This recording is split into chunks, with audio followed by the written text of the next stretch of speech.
Are you a higher rate taxpayer and own rental property in your personal name? You could be throwing away thousands in tax every year. Let's talk about limited company buy to let mortgages, when they make sense and when they don't. Many landlords are switching to limited companies to save on tax, but it's not as simple as just owning a company and buying property. If you're a higher rate taxpayer, rental income in your own name is taxed up to 40% or even 45%. With a limited company, profits are taxed at a corporation tax rate, currently 19% or 25% depending on your profits. That's a massive difference. Plus, you can offset the full mortgage interest against your rental income, something you couldn't fully do in a personal name anymore. But it's not all upside. Mortgage rates for limited companies are usually higher. Lender fees tend to be steeper, and you'll need a specialist solicitor, which adds to the cost. I recently worked with a client who owned two buy-to-let properties in their personal name.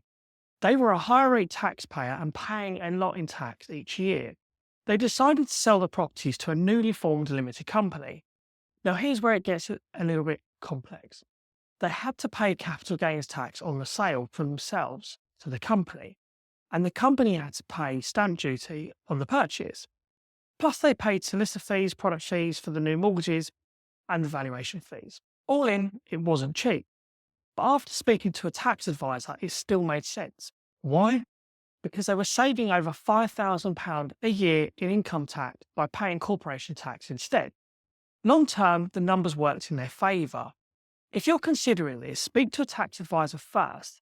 The wrong move could cost you thousands.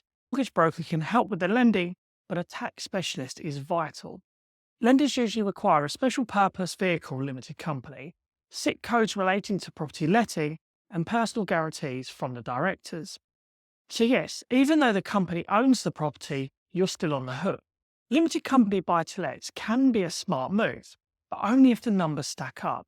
If you're not sure whether it's right for you, speak to a broker who understands both the mortgage side and works with tax professionals. That's me in case you haven't figured that out.